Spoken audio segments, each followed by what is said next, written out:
Assalamualaikum warahmatullahi wabarakatuh. Selamat pagi anak-anak kelas 4A. Bagaimana kabar kalian semua? Semoga kalian semua dalam keadaan sehat. Sebelum memulai pembelajaran di hari Kamis ini, kita ucapkan Bismillah terlebih dahulu. Bismillahirrahmanirrahim. Baik anak-anak, untuk hari ini kita sudah memasuki ke pembelajaran 3 di tema 6, subtema 1. Ada 3 pelajaran yang akan kita bahas. Yang pertama IPS dengan materi sumber daya alam di lingkungan sekitar. Yang kedua bahasa Indonesia dengan materi mendeskripsikan ciri-ciri puisi dan maknanya. Yang terakhir, PPKN dengan materi manfaat keragaman sifat individu dalam bekerja sama. Kita mulai ya dengan pembelajaran IPS, yaitu sumber daya alam di lingkungan sekitar. Apa itu sumber daya alam? Sumber daya alam merupakan kekayaan alam yang memiliki peranan penting dalam kehidupan makhluk hidup. Sumber daya alam terbagi menjadi dua. Yang pertama, sumber daya alam yang dapat diperbaharui, yaitu sumber daya alam yang dapat tersedia kembali dalam waktu yang cepat sehingga tidak dapat habis. Contohnya, tumbuhan, hewan, air, udara, sinar matahari, dan angin. Yang kedua, sumber daya alam yang tidak dapat diperbaharui, yaitu sumber daya alam yang dapat habis atau punah jika terus-menerus digunakan, karena proses pembuatan kembali memerlukan waktu yang lama. Contohnya, minyak bumi, gas alam, batu bara, dan bahan tambang lainnya. Anak-anak, ternyata kondisi geografis suatu wilayah memengaruhi aktivitas penduduk yang tinggal di wilayah tersebut. Aktivitas penduduk berdasarkan kondisi geografis suatu wilayah adalah sebagai berikut. Yang pertama, penduduk di dataran tinggi. Aktivitas penduduk yang berada di daerah pegunungan antara lain. Yang pertama yaitu pertanian. Nah, di daerah dataran tinggi, sebagian penduduk menanam padi dan beberapa jenis sayuran. Suhu yang tidak terlalu panas memungkinkan penduduk menanam beberapa jenis sayuran seperti tomat dan cabai. Tanaman perkebunan yang ditanam di dataran tinggi antara lain teh, kakao, dan kopi. Yang kedua, aktivitasnya adalah peternakan. Dengan udara yang sejuk, rumput dan tumbuhan yang menjadi pakan ternak akan tumbuh dengan baik. Kondisi demikian cocok untuk memelihara ternak, misalnya sapi, kambing, kelinci, ayam, dan ayam petelur. Aktivitas yang ketiga yaitu buruh perkebunan. Banyak penduduk di daerah dataran tinggi yang bekerja sebagai buruh perkebunan, misalnya buruh di perkebunan teh, kopi, dan cengkeh. Kedua, penduduk di dataran rendah. Aktivitas penduduk yang berada di daerah dataran rendah antara lain 1. Perdagangan.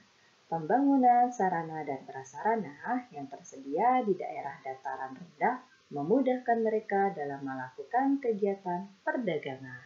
Aktivitas kedua, pertukangan. Dengan mudahnya sarana transportasi dan tersedianya bahan baku yang melimpah, penduduk dataran rendah banyak bekerja dalam pertukangan. Mereka membuat mebel air dan alat rumah tangga lainnya. Aktivitas yang ketiga, jasa. Khusus untuk daerah perkotaan penduduknya banyak bekerja pada bidang jasa, seperti menjadi karyawan pabrik, penjahit, dan karyawan perusahaan. Yang terakhir, penduduk di daerah pantai.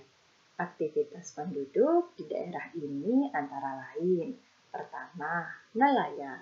Kehidupan masyarakat yang sangat dekat dengan laut menyebabkan mereka memanfaatkan kekayaan alam yang ada di laut. Sebagian besar penduduknya memilih bekerja sebagai nelayan dibandingkan bercocok tanam. Aktivitas kedua, petani garam. Mereka membuat garam dengan cara mengumpulkan air laut dalam kolam-kolam. Setelah air laut terkumpul, air dibiarkan kering oleh terik matahari. Aktivitas ketiga, perikanan. Aktivitas lain dari penduduk di daerah pantai yaitu perikanan air payau. Perikanan ini diusahakan dalam bentuk kolam luas yang disebut tambak. Anak-anak, kita lanjutkan dengan bahasa Indonesia, mendeskripsikan ciri-ciri puisi dan maknanya. Sekarang, kalian perhatikan terlebih dahulu untuk puisi berikut ini yang berjudul Hidupku Penuh Warna, karya D. Caritas. Berdasarkan puisi tersebut dapat diketahui ciri-ciri puisi. Yang pertama, judul puisi yaitu Hidupku Penuh Warna. Kedua, karya dari D. Caritas. Ketiga, isi puisi bercerita tentang perbedaan cita-cita seseorang. Keempat, jumlah baitnya ada 4. 5. Jumlah baris setiap bait dalam puisi ada 4. 6. Rima pada puisi. Kita lihat untuk bait pertama. Di bait pertama, setiap kata di akhirnya kita lihat untuk huruf vokalnya ya. Yang pertama, bukit-bukit itu membiru dari jauh. Huruf vokalnya adalah U. Laut itu pun membiru dari jauh. Huruf vokal terakhirnya adalah U. Mereka terlihat sama. Huruf vokalnya A, walaupun berbeda. Huruf vokalnya A. Jadi untuk rima di bait pertama adalah A, A, B, B. Sekarang bait kedua. Kita lihat di baris pertama, bait kedua adalah indah. Huruf vokalnya yang terakhir A. Yang kedua, memesona. Huruf vokalnya A. Berbeda. Huruf vokalnya A. Tak terpisah. Huruf vokalnya A. Jadi semuanya sama. Diakhiri dengan huruf vokal A. Jadi untuk rima di bait kedua adalah A, A, A, A. Bait ketiga, kalian. A. Berbeda. A. Berlebihan. Vokalnya A. Meraihnya. Terakhir huruf vokalnya adalah A. Jadi sama dengan bait yang kedua, yaitu rimanya A, A, A, A. Sekarang yang keempat. Baris pertama di bait keempat adalah warna. Huruf vokalnya A. Baris kedua, langit. Huruf vokalnya I. Ketiga, indah. Huruf vokal akhirnya A. Yang terakhir, ilahi. Huruf vokalnya I. Jadi untuk rima di bait keempat adalah A, B, A, B. Pelajaran terakhir hari ini yaitu PPKN dengan materi manfaat keragaman sifat individu dalam bekerja sama. Manfaat adanya keberagaman sifat individu adalah 1. Dapat saling melengkapi kekurangan masing-masing. 2. Dapat saling bertukar ide atau pendapat. 3. Dapat memberikan saran atas kekurangan masing-masing. 4. Dapat belajar hal-hal baru, terutama untuk meneladani sifat yang positif. Contoh cita-cita yang membutuhkan sikap saling bekerja sama adalah yang pertama, cita-cita menjadi dokter. Kita harus bekerja sama dengan dokter lain, tenaga kesehatan lain, dan rumah sakit dalam upaya peningkatan mutu pelayanan kesehatan. Yang kedua, cita-cita menjadi presiden. kita harus bekerja sama dengan para menteri dari berbagai bidang sehingga dapat menyejahterakan masyarakat. Yang ketiga, cita-cita menjadi juru masak atau koki.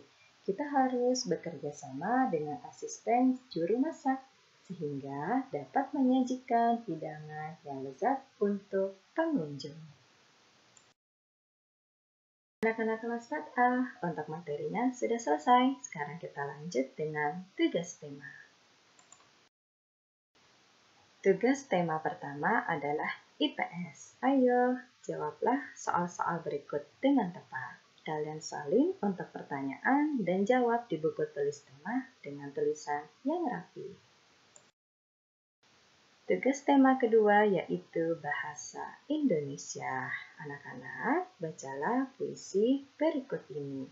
Dibaca dengan baik ya. Berdasarkan puisi tersebut, jawablah soal-soal berikut.